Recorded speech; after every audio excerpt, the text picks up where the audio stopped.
Youth Congress president സ്ഥാനത്ത് നിന്നും മാങ്കൂട്ടം രാജിവെച്ചതിന് പിന്നാലെ ആ കസേര അവിടെ ഒഴിഞ്ഞു കിടക്കുകയാണ്.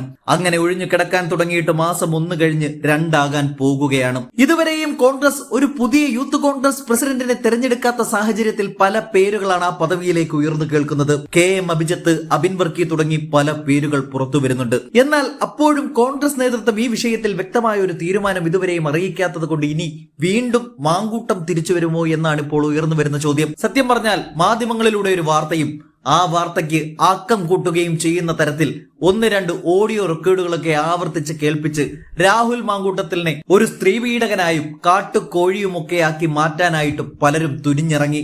ആ ഒരൊറ്റ നിമിഷത്തിൽ സുപ്രധാനമായ 2 കാര്യങ്ങളാണ് നടന്നത്. അതിലൊന്ന്, മാങ്കൂട്ടത്തെ യൂത്ത് കോൺഗ്രസ് പ്രസിഡന്റ് സ്ഥാനത്ത് നിന്നും രാജിവെപ്പിച്ചു. മറ്റൊന്ന്, കോൺഗ്രസിന്റെ പാർലമെന്ററി കാര്യ പാർട്ടിയിൽ നിന്നും 6 മാസത്തേക്ക് സസ്പെൻഷൻ ആവുകയും ചെയ്തു. അങ്ങനെയാണ് മാങ്കൂട്ടത്തിൽ ഏകദേശം 38 ദിവസത്തോളം അടൂരിലെ വീട്ടിൽ അടിഞ്ഞിരിക്കേണ്ടി വന്നത്. അവിടം കൊണ്ട് തീർന്നില്ല, നിയമസഭയിൽ ഒറ്റയ്ക്ക് ഇരിക്കേണ്ടി വന്നു. അവിടെയും എന്നേക്കുമായി മാങ്കൂട്ടത്തിലിനെ പൂട്ടാനായിട്ട് ക്രൈംബ്രാഞ്ചിനെ വരെ ഇറക്കിക്കൊണ്ട് അന്വേഷണം നടത്തി. എങ്കിലും കേസ് ബാംഗ്ലൂർ വരെ നീണ്ടുപോയെങ്കിലും ഇരകളായി മാധ്യമങ്ങളിൽ പല ശബ്ദത്തിൽ നിറഞ്ഞാടിയവരൊന്നും പ്രത്യക്ഷത്തിൽ പരാതിക്കാരായി മാറിയില്ല.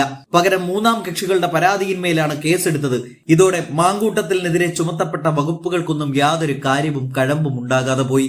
ഇവിടെയാണ് വീണ്ടും മാങ്കൂട്ടം പാലക്കാടെത്തി MLA ഓഫീസൊക്കെ തുറന്ന് സജീവ രാഷ്ട്രീയത്തിലേക്ക് തിരിഞ്ഞത്. അതുകൊണ്ടാണ് ഇപ്പോൾ മാങ്കൂട്ടം വീണ്ടും യൂത്ത് കോൺഗ്രസ് പ്രസിഡന്റ് ആകുമോ എന്ന സൂചന വരുന്നത്. കഴിഞ്ഞ ദിവസം UDF കൺവീനറായ അടൂർ പ്രകാശിനോട് ഈ ചോദ്യം മാധ്യമങ്ങൾ ചോദിച്ചു. മാങ്കൂട്ടം യൂത്ത് കോൺഗ്രസ് പ്രസിഡന്റ് സ്ഥാനത്തേക്ക് തിരിച്ചു വരുമോ എന്ന ചോദ്യത്തിന് അദ്ദേഹം ഉറപ്പിച്ചൊരു മറുപടി പറയുന്നുണ്ട്. അതൊന്ന് കാണാം. ഒരു ബുദ്ധിമുട്ടുമില്ല. അതെ, അല്ല അതൊക്കെ ഞങ്ങളല്ലല്ലോ അധ്യക്ഷനെ തെരഞ്ഞെടുക്കുന്നത്.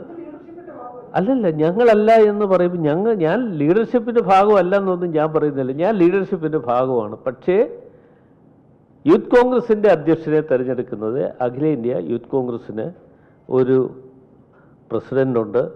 അവർ തീരുമാനിക്കും. അപ്പോൾ അവർ തീരുമാനമെടുത്ത് അധികം താമസിയാതെ പുതിയ ആളിനെ പ്രഖ്യാപിക്കും. അന്നേരം നമുക്ക്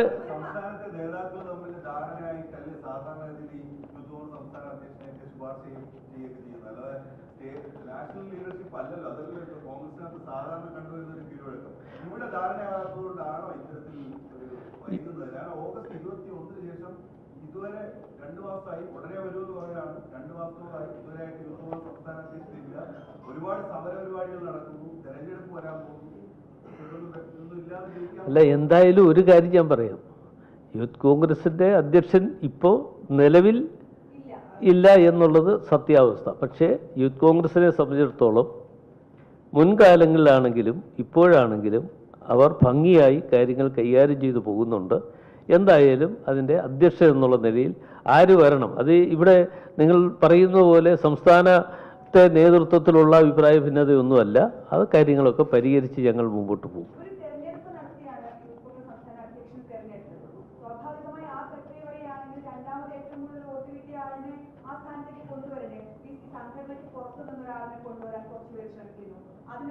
അല്ല, അതൊക്കെ വാർത്ത മാധ്യമങ്ങളിൽ ഇങ്ങനെ ഓരോ ദിവസവും ഓരോന്ന് വരുന്നുണ്ട്. മാധ്യമങ്ങൾ ഓരോന്ന് ഇങ്ങനെ ഓരോ ദിവസവും ഓരോന്ന് വരുന്നുണ്ട്. അതെല്ലാം കേട്ടുകൊണ്ട് അതിന് മറുപടി പറയാൻ UDF കൺവീനർക്ക് പറ്റുമോ? ഇതെല്ലാം കാണുക, കേൾക്കുക, അത് എന്താണ് നിങ്ങൾ പറഞ്ഞത് എന്ന് ഞങ്ങൾ മനസ്സിലാക്കുക. അത്തരം കാര്യങ്ങളല്ല, ഞങ്ങൾക്ക് വേറെ ഒന്നും ചെയ്യാൻ പറ്റില്ല.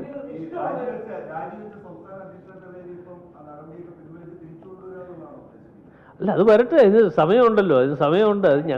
അത് പൊതുവെ ഒരു തീരുമാനം വരുന്നുണ്ടേ അതാണ് വരുന്നതെങ്കിൽ ഞങ്ങളത് സ്വീകരിക്കും. അതല്ല വേറൊരാളാണ് ഈ അധ്യക്ഷ സ്ഥാനം കൊടുക്കുന്നതെങ്കിൽ അത് സ്വീകരിക്കും. അത്രയേ ഉള്ളൂ.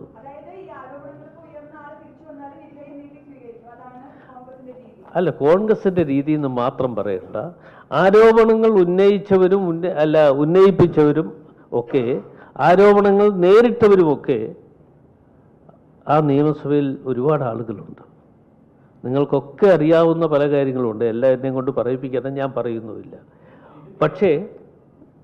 പക്ഷേ അത്തരം ആളുകൾ അവിടെ ഇരിക്കുകയാണ്.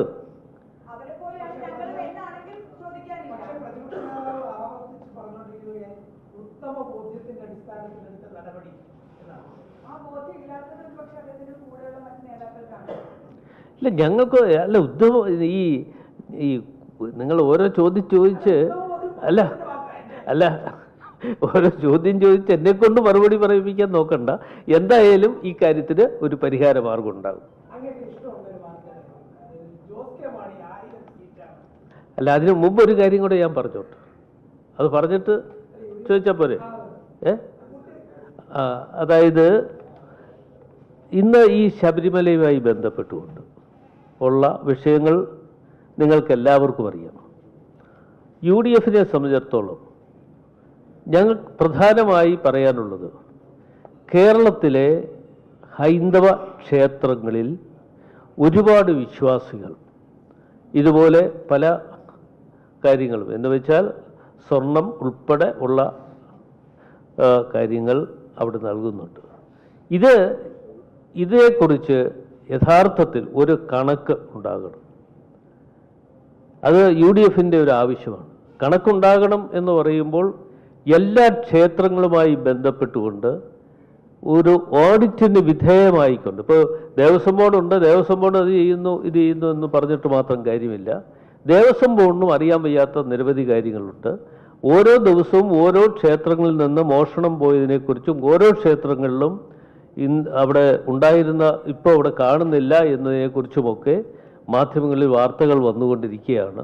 അപ്പോൾ UDF സംബന്ധിച്ചിടത്തോളം അതിന് ഏറ്റവും പ്രധാനമായി ഞങ്ങളുടെ മുമ്പിൽ ഉള്ളത് എന്ന് വെച്ചാൽ മുഴുവൻ ക്ഷേത്രങ്ങളും ദേവസ്വം ബോർഡുമായി ബന്ധപ്പെട്ടുള്ള ഹൈന്ദവ ക്ഷേത്രങ്ങളുമായി ബന്ധപ്പെട്ട് അവിടെ എന്തൊക്കെ ഉണ്ട് എന്നതിനെക്കുറിച്ച് ഒരു കണക്കെടുപ്പുണ്ടാകണം. അത് ആരെങ്കിലും വെറുതെ പോയി കണക്കെടുത്തിട്ട് കാര്യമില്ല. ഇപ്പോൾ ബഹുമാനപ്പെട്ട കോടതിയുടെ നിർദ്ദേശാനുസരണമാണ് ശബരിമലയിൽ അദ്ദേഹത്തിൻ്റെ ജസ്റ്റിസ് ശങ്കരൻ അദ്ദേഹത്തിൻ്റെ നേതൃത്വത്തിലാണ് ഈ കാര്യങ്ങളൊക്കെ ഓരോന്നോരോന്ന് ഇപ്പോൾ പുറത്തു വന്നുകൊണ്ടിരിക്കുന്നത് ശബരിമലയുമായി ബന്ധപ്പെട്ടുകൊണ്ട്. അപ്പോൾ ശബരിമലയുമായി ബന്ധപ്പെട്ടുകൊണ്ട് വന്നതുപോലെ തന്നെ മറ്റു ഓരോ ക്ഷേത്രം, ഇപ്പോൾ ഏറ്റുമാനൂർ ക്ഷേത്രമുണ്ട്, അതേപോലെ തന്നെ മറ്റ് പല ക്ഷേത്രങ്ങളും എടുത്താൽ ഓരോ ക്ഷേത്രങ്ങളും ഇത് തന്നെ വന്നുകൊണ്ടിരിക്കുകയാണ്. അത് ഒരു ഓഡിറ്റ് സംവിധാനം ഉണ്ടാകണം. അതേക്കുറിച്ച് വ്യക്തത കേരളത്തിലെ ഭക്തജനങ്ങൾക്ക് അറിയാനുള്ള അവസരം ഒരുക്കി കൊടുക്കണം എന്നുള്ളതാണ് എനിക്ക് സൂചിപ്പിക്കുന്നത്.